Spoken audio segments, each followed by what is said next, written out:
गणेश जी का जन्म बहुत समय पहले कैलाश पर्वत पर भगवान शिव और माता पार्वती निवास करते थे। एक दिन माता पार्वती स्नान करना चाहती थीं, लेकिन वह चाहती थीं कि कोई भी बिना अनुमति के अंदर न आ पाए। उन्होंने अपने शरीर पर लगे उपटन, हल्दी और चंदन से एक बालक की प्रतिमा बनाई और उसमें प्राण फूंक दिए। वह बालक अत्यंत सुंदर और तेजस्वी था। माता पार्वती ने उसे अपना पुत्र मान लिया और कहा, वत्स, तू द्वार पर पहरा देना, जब तक मैं स्नान करूं, किसी को भी अंदर मत आने देना। वह बालक और कोई नहीं, गणेश जी थे। शिवजी से टकराव कुछ समय बाद भगवान शिव वहां आए। उन्होंने अंदर प्रवेश करना चाहा, लेकिन गणेश जी ने उन्हें रोका। गणेश जी ने कहा, माँ के आदेश के बिना कोई अंदर नहीं जा सकता। शिवजी को यह अपमानजनक लगा। उन्होंने कई बार समझाया, किंतु गणेश जी अडिग रहे। यह देखकर शिवगण क्रोधित हो उठे और गणेश जी से युद्ध करने लगे। छोटे से बालक गणेश ने अपने पराक्रम से सभी गणों को परास्त कर दिया। अंत में स्वयं भगवान शिव ने त्रिशूल से युद्ध किया और क्रोध में आकर गणेश जी का मस्तक काट दिया। पार्वती का क्रोध। जब माता पार्वती ने यह समाचार सुना तो उनका हृदय विदीर्ण हो गया। उन्होंने विलाप किया और क्रोध से संपूर्ण ब्रह्मांड को नष्ट करने की प्रतिज्ञा ली। देवता भयभीत होकर भगवान विष्णु और ब्रह्मा जी के साथ माता को शांत करने पहुंचे। माता ने कहा, यदि मेरे पुत्र को जीवित नहीं किया गया तो मैं सृष्टि का विनाश कर दूंगी। हाथी के सिर से पुनर्जन्म। भगवान शिव ने तुरंत अपने गणों को आदेश दिया, उत्तर दिशा में जो भी प्राणी प्रथम मिले, उसका सिर लाकर मेरे पास लाओ। गण वहां गए और उन्हें एक गज हाथी का बच्चा मिला। वे उसका मस्तक लेकर आए। शिवजी ने गणेश के शरीर पर हाथी का सिर स्थापित किया और प्राण प्रतिष्ठा की। इस प्रकार गणेश जी का पुनर्जन्म हुआ। देवताओं का आशीर्वाद। देवताओं ने उन्हें अनेक आशीर्वाद दिए। ब्रह्मा जी ने उन्हें विद्या और बुद्धि का वरदान दिया। विष्णु जी ने उन्हें आयुष्य और यश प्रदान किया। माता पार्वती ने उन्हें करुणा और प्रेम का आशीर्वाद दिया। शिव जी ने उन्हें आशीर्वाद दिया कि सभी कार्यों की शुरुआत श्री गणेश के नाम से होगी। तभी से गणेश जी को विघ्नहर्ता और सिद्ध विनायक कहा जाने लगा। गणेश जी और व्यास जी की कथा। महाभारत लेखन। एक और प्रसिद्ध कथा है कि जब महर्षि वेदव्यास महाभारत लिखवाना चाहते थे, तब उन्होंने गणेश जी को लेखक बनाया। गणेश जी ने शर्त रखी, आप जो भी बोलें वह बिना रुके बोलें, मैं बिना रुके लिखूंगा। व्यास जी ने भी शर्त रखी, आप जो भी लिखें पहले उसे समझें फिर लिखें।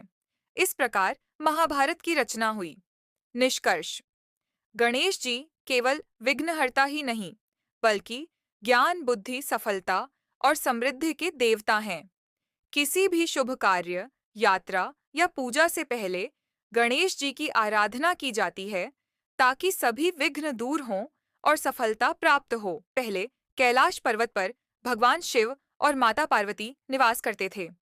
एक दिन माता पार्वती स्नान करना चाहती थीं, लेकिन वह चाहती थीं कि कोई भी बिना अनुमति के अंदर न आ पाए।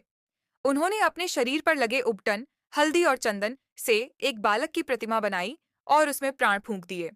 वह बालक अत्यंत सुंदर और तेजस्वी था। माता पार्वती ने उसे अपना पुत्र मान लिया और कहा, वत्स, तू द्वार पर पहरा देना, जब तक मैं स्नान करूं, किसी को भी अंदर मत आने देना। वह बालक और कोई नहीं, गणेश जी थे। शिवजी से टकराव कुछ समय बाद भगवान शिव वहां आए। उन्होंने अंदर प्रवेश करना चाहा, लेकिन गणेश जी ने उन्हें रोका। गणेश जी ने कहा, माँ के आदेश के बिना कोई अंदर नहीं जा सकता। शिवजी को यह अपमानजनक लगा। उन्होंने कई बार समझाया, किंतु गणेश जी अडिग रहे। यह देखकर शिवगण क्रोधित हो उठे और गणेश जी से युद्ध करने लगे। छोटे से बालक गणेश ने अपने पराक्रम से सभी गणों को परास्त कर दिया। अंत में स्वयं भगवान शिव ने त्रिशूल से युद्ध किया और क्रोध में आकर गणेश जी का मस्तक काट दिया। पार्वती का क्रोध। जब माता पार्वती ने यह समाचार सुना तो उनका हृदय विदीर्ण हो गया। उन्होंने विलाप किया और क्रोध से संपूर्ण ब्रह्मांड को नष्ट करने की प्रतिज्ञा ली। देवता भयभीत होकर भगवान विष्णु और ब्रह्मा जी के साथ माता को शांत करने पहुंचे। माता ने कहा, यदि मेरे पुत्र को जीवित नहीं किया गया तो मैं सृष्टि का विनाश कर दूंगी। हाथी के सिर से पुनर्जन्म। भगवान शिव ने तुरंत अपने गणों को आदेश दिया, उत्तर दिशा में जो भी प्राणी प्रथम मिले, उसका सिर लाकर मेरे पास लाओ। गण वहां गए और उन्हें एक गज हाथी का बच्चा मिला। वे उसका मस्तक लेकर आए। शिवजी ने गणेश के शरीर पर हाथी का सिर स्थापित किया और प्राण प्रतिष्ठा की। इस प्रकार गणेश जी का पुनर्जन्म हुआ। देवताओं का आशीर्वाद। देवताओं ने उन्हें अनेक आशीर्वाद दिए। ब्रह्मा जी ने उन्हें विद्या और बुद्धि का वरदान दिया। विष्णु जी ने उन्हें आयुष्य और यश प्रदान किया। माता पार्वती ने उन्हें करुणा और प्रेम का आशीर्वाद दिया। शिव जी ने उन्हें आशीर्वाद दिया कि सभी कार्यों की शुरुआत श्री गणेश के नाम से होगी। तभी से गणेश जी को विघ्नहर्ता और सिद्धिविनायक कहा जाने लगा। गणेश जी और व्यास जी की कथा। महाभारत लेखन एक और प्रसिद्ध कथा है कि जब महर्षि वेदव्यास महाभारत लिखवाना चाहते थे, तब उन्होंने गणेश जी को लेखक बनाया। गणेश जी ने शर्त रखी, आप जो भी बोलें वह बिना रुके बोलें, मैं बिना रुके लिखूंगा। व्यास जी ने भी शर्त रखी, आप जो भी लिखें पहले उसे समझें फिर लिखें। इस प्रकार महाभारत की रचना हुई। निष्कर्ष। गणेश जी केवल विघ्नहर्ता ही नहीं, बल्कि ज्ञान, बुद्धि, सफलता और समृद्धि के देवता हैं।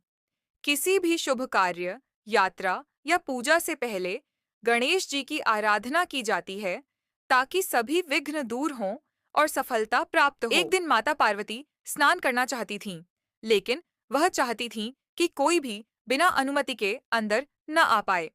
उन्होंने अपने शरीर पर लगे उपटन, हल्दी और चंदन से एक बालक की प्रतिमा बनाई और उसमें प्राण फूंक दिए। वह बालक अत्यंत सुंदर और तेजस्वी था। माता पार्वती ने उसे अपना पुत्र मान लिया और कहा, वत्स, तू द्वार पर पहरा देना, जब तक मैं स्नान करूं, किसी को भी अंदर मत आने देना। वह बालक और कोई नहीं, गणेश जी थे। शिवजी से टकराव कुछ समय बाद भगवान शिव वहां आए। उन्होंने अंदर प्रवेश करना चाहा, लेकिन गणेश जी ने उन्हें रोका। गणेश जी ने कहा, माँ के आदेश के बिना कोई अंदर नहीं जा सकता। शिव जी को यह अपमानजनक लगा।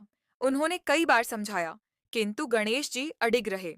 यह देखकर शिवगण क्रोधित हो उठे और गणेश जी से युद्ध करने लगे। छोटे से बालक गणेश ने अपने पराक्रम से सभी गणों को परास्त कर दिया। अंत में स्वयं भगवान शिव ने त्रिशूल से युद्ध किया और क्रोध में आकर गणेश जी का मस्तक काट दिया। पार्वती का क्रोध। जब माता पार्वती ने यह समाचार सुना, तो उनका हृदय विदीर्ण हो गया। उन्होंने विलाप किया और क्रोध से संपूर्ण ब्रह्मांड को नष्ट करने की प्रतिज्ञा ली। देवता भयभीत होकर भगवान विष्णु और ब्रह्मा जी के साथ माता को शांत करने पहुंचे। माता ने कहा, यदि मेरे पुत्र को जीवित नहीं किया गया, तो मैं सृष्टि का विनाश कर दूंगी। हाथी के सिर से पुनर्जन्म। भगवान शिव ने तुरंत अपने गणों को आदेश दिया, उत्तर दिशा में जो भी प्राणी प्रथम मिले, उसका सिर लाकर मेरे पास लाओ। गण वहां गए और उन्हें एक गज हाथी का बच्चा मिला। वे उसका मस्तक लेकर आए। शिवजी ने गणेश के शरीर पर हाथी का सिर स्थापित किया और प्राण प्रतिष्ठा की। इस प्रकार गणेश जी का पुनर्जन्म हुआ। देवताओं का आशीर्वाद। देवताओं ने उन्हें अनेक आशीर्वाद दिए। ब्रह्मा जी ने उन्हें विद्या और बुद्धि का वरदान दिया। विष्णु जी ने उन्हें आयुष्य और यश प्रदान किया। माता पार्वती ने उन्हें करुणा और प्रेम का आशीर्वाद दिया। शिव जी ने उन्हें आशीर्वाद दिया कि सभी कार्यों की शुरुआत श्री गणेश के नाम से होगी। तभी से गणेश जी को विघ्नहर्ता और सिद्धिविनायक कहा जाने लगा। गणेश जी और व्यास जी की कथा। महाभारत लेखन एक और प्रसिद्ध कथा है कि जब महर्षि वेदव्यास महाभारत लिखवाना चाहते थे, तब उन्होंने गणेश जी को लेखक बनाया। गणेश जी ने शर्त रखी, आप जो भी बोलें वह बिना रुके बोलें, मैं बिना रुके लिखूंगा। व्यास जी ने भी शर्त रखी, आप जो भी लिखें पहले उसे समझें फिर लिखें। इस प्रकार महाभारत की रचना हुई। निष्कर्ष। गणेश जी केवल विघ्नहर्ता ही नहीं, बल्कि ज्ञान, बुद्धि, सफलता और समृद्धि के देवता हैं। किसी भी शुभ कार्य, यात्रा या पूजा से पहले गणेश जी की आराधना की जाती है, ताकि सभी विघ्न दूर हों और सफलता प्राप्त बिना अनुमति के अंदर न आ पाए। उन्होंने अपने शरीर पर लगे उपटन, हल्दी और चंदन से एक बालक की प्रतिमा बनाई और उसमें प्राण फूंक दिए। वह बालक अत्यंत सुंदर और तेजस्वी था।